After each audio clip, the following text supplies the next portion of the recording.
Senhor em todos os seus caminhos, benigno em todas as suas obras. Perto está o Senhor de todos os que o invocam, de todos os que o invocam em verdade. Salmo 145, verso 17 e o verso 18.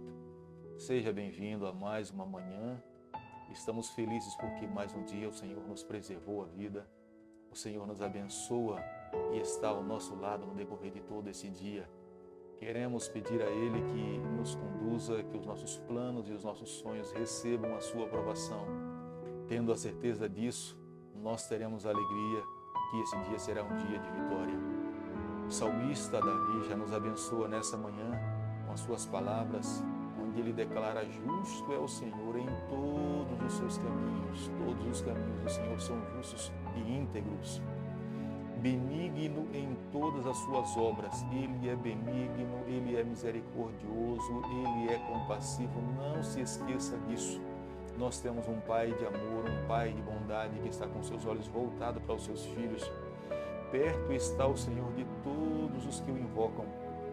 É um Pai que está na companhia dos seus filhos, espera vê-los crescendo a cada dia, se desenvolvendo a cada passo.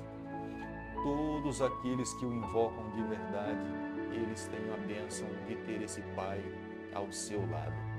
E é o que nós queremos fazer, é a nossa primeira ação hoje, é a nossa primeira atitude, é o nosso primeiro encontro. Nós queremos nos colocar nas mãos do nosso Deus e permitir que Ele esteja ao nosso lado, conduzindo a nossa vida. Estamos terminando o estudo da Bíblia para esse ano.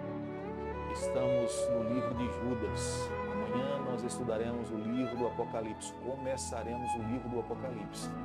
Mas nessa manhã eu quero convidar você a ter nas mãos o livro de Judas, o verso 1.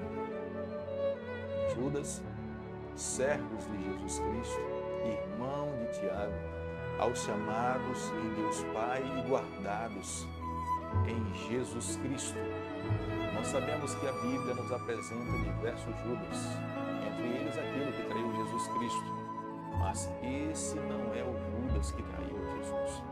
Esse Judas aqui é Judas, como ele mesmo fala no verso 1, o irmão de Tiago. Nós sabemos perfeitamente, já falamos sobre esse assunto, a família de Jesus, quando ele esteve aqui nessa terra, com exceção da sua mãe, muitos não creram em Jesus. Muitos não aceitaram como sendo o Filho de Deus. E muitos deles, de fato, deram as costas para Jesus Cristo. Mas após a sua morte e a sua ressurreição, muitos passaram a crer no Senhor Jesus como sendo o Filho de Deus. Judas é um deles. Irmão de Tiago, aceitou a Jesus e passou agora a testemunhar a respeito da vida do seu irmão, crendo que um dia ele voltaria aqui a essa terra para nos levar e para estar conosco por toda a eternidade. O conteúdo da sua carta é extremamente parecida com a carta do apóstolo Pedro.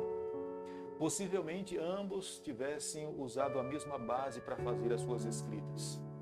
Mas quando nós temos nas mãos aqui o livro e a carta de Judas, nós acabamos percebendo que a carta de Judas é como se fosse um prólogo. É como se ele estivesse preparando os seus leitores, a sua igreja, a se depararem com os últimos capítulos da história do planeta Terra. É como se Judas falasse assim: bom, logo depois, em seguida, virá o livro do Apocalipse. Deixe-me preparar vocês para que quando vocês se depararem com o livro do Apocalipse e os capítulos finais, vocês estejam prontos para entender como é que vocês devem encarar, como é que vocês devem viver e distinguir a verdade do erro, para que possam ser um povo que possam prevalecer nos momentos finais do planeta Terra. Lá no céu, após a entrada do pecado, nós sabemos perfeitamente que a batalha que aconteceu ali entre o bem e o mal, entre Deus e Satanás, um anjo criado por Deus, ele queria para si adoração. O seu desejo era querer ser semelhante ao Senhor. Nós sabemos perfeitamente que isso não é possível. Com esse objetivo, foi necessário que Deus o expulsasse para essa terra. E aqui nessa terra, Satanás seduziu os nossos primeiros pais, os levou a se envolver com o pecado. E é quando nós sabemos E o coração de Deus foi dilacerado ao perder 1/3 dos anjos. Os anjos que foram criados para viver com Deus por toda a eternidade tiveram que ser expulsos para essa terra. E Deus planejou, como nós conhecemos a palavra do Senhor, arquitetou um plano e já havia planejado que se o homem se envolvesse com o pecado, Deus um dia viria a essa terra, morrer pelos pecadores, para que ele pudesse ter o direito, mais uma vez, de estar com o Senhor por toda a eternidade. E na plenitude dos tempos, Jesus Cristo veio em carne e osso, como um ser humano, foi tentado em todas as coisas, caminhou no meio dos pecadores, conviveu com aqueles pelos quais um dia ele iria morrer na cruz do Calvário. E no dia marcado, na hora marcada, Jesus subiu à cruz, se entregou, ressuscitou no terceiro dia, para nos dar prova de que Ele é o Filho de Deus e um dia voltaria aqui a essa terra para que nós pudéssemos receber a salvação. O grande conflito que iniciou no céu e dá sequência nessa terra, nós precisamos ter certeza que um dia ele terá um ponto final. Não será uma guerra que irá durar por toda a eternidade.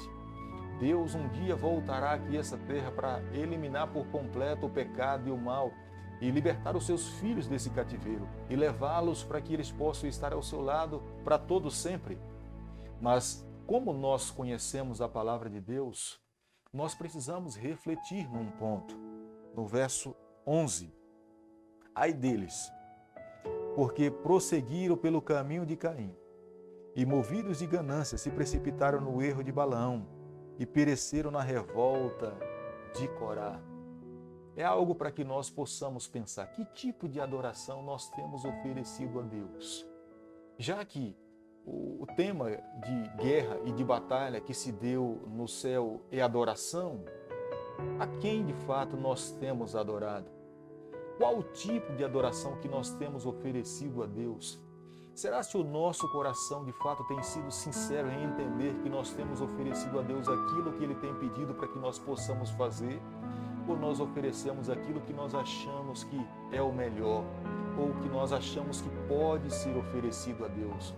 Quando olhamos para Caim e Abel, como Judas menciona e distingue o tipo de adoração que Deus espera que nós possamos oferecer, Judas ele menciona que Caim ele ofereceu aquilo que ele achava que era melhor e não foi aceito por Deus. E Deus espera que nós possamos oferecer para Ele o que de fato Ele pediu para que nós pudéssemos fazer. É uma assim, diz o Senhor. Se a Bíblia está prescrevendo a maneira como nós devemos adorá-lo, que nós devemos fazer para Deus como sendo o que Ele espera das suas criaturas, dos seus filhos, nós precisamos seguir ao pé da letra. Nós não temos uma segunda opção. A única opção que temos de fato é fazer a vontade do Senhor. Amigo, nessa manhã é necessário dizer, nem todos os teólogos são verdadeiros, nem todas as religiões são verdadeiras. É necessário buscar a palavra de Deus e entender o que de fato Deus espera que nós possamos seguir. Nós não podemos seguir ensinamento de homens. A Bíblia, o próprio Judas menciona, diz no verso 4, pois certos indivíduos se introduziram com dissimulação, são dissimulados, se vestem com pele de ovelhas, mas na verdade são lobos devoradores. Muitos se intitulam como líderes verdadeiros, mas não são dignos da nossa confiança. Portanto, nessa manhã eu gostaria de convidar a você, quero convidar a você. Nós precisamos a cada dia avaliarmos, estudarmos e amarmos a palavra de Deus e permitirmos que ela conduza a nossa vida. No capítulo, é o único capítulo que nós temos, no verso 9. Contudo, o arcanjo Miguel, quando contendia com o diabo e disputava a respeito do corpo de Moisés, não se atreveu a proferir juízo infamatório contra ele. Pelo contrário, disse, o Senhor te repreenda. Satanás, que no decorrer de toda a vida de Moisés, teve o desejo de ter o controle sobre a vida de Moisés, mas não conseguiu. Não teve esse privilégio. Moisés o tempo todo esteve submisso à vontade do Senhor. O Senhor o conduziu por toda a jornada dessa terra. Quando Moisés, então, perde a sua vida, fecha os seus olhos para essa terra, acredito que Satanás agora vê como sendo uma oportunidade. Bom, já que Moisés perdeu o seu fôlego de vida, é a oportunidade que eu tenho de ter o controle sobre a sua vida. E nesse momento, ele vai em direção ao corpo de Moisés para tomar posse. E é quando Deus se volta para Satanás e o repreende e fala: você não tem direito sobre esse corpo, porque o seu último suspiro de vida ele viveu para mim. Ele amou a minha pessoa, ele seguiu os meus ensinamentos. Enquanto estava com vida, o seu testemunho foi muito claro de que ele estava fazendo a minha vontade, queria viver ao meu lado, entregou o seu coração nas minhas mãos. Portanto, agora que ele perdeu a vida, você não tem autoridade.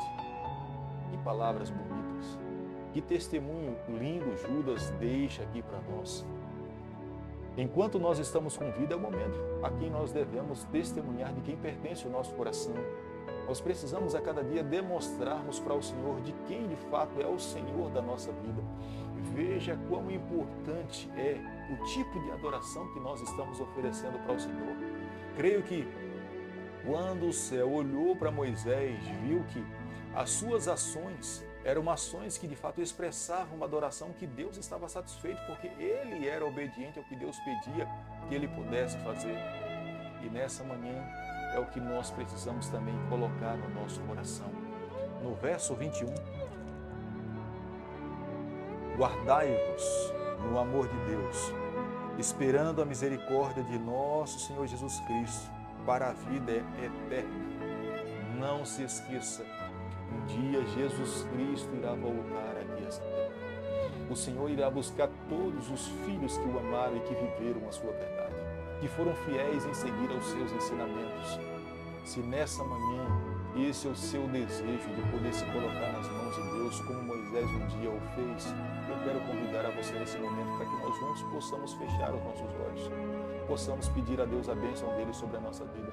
Entenda uma coisa, se nós fizermos isso, o adversário do nosso Deus, ele não terá autoridade sobre a nossa vida. Não se preocupe, porque mesmo que nós fechemos os nossos olhos para essa terra, um dia Deus irá nos chamar, como também chamou a Moisés, para que ele pudesse estar com o Senhor por toda a eternidade, para que ele possa viver com o Senhor por toda a eternidade.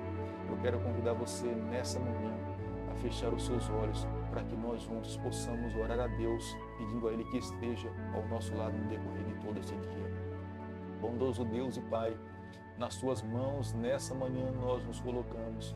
Nós pedimos perdão pelos nossos pecados. Nós confessamos a Ti todos os erros que nós cometemos na nossa vida. Nós pedimos, ó Deus, que tenha misericórdia de cada um de nós. Nos permita um dia estarmos com o Senhor por toda a eternidade. Fica conosco nesse momento, é o nosso pedido, é a nossa oração. E nós fazemos em nome de Jesus. Que o Senhor te abençoe e te guarde. Que Ele faça resplandecer o seu rosto sobre você. Que Ele tenha misericórdia de você. E sobre você nessa manhã, Ele levante o seu rosto e te conceda a paz. Em nome de Jesus.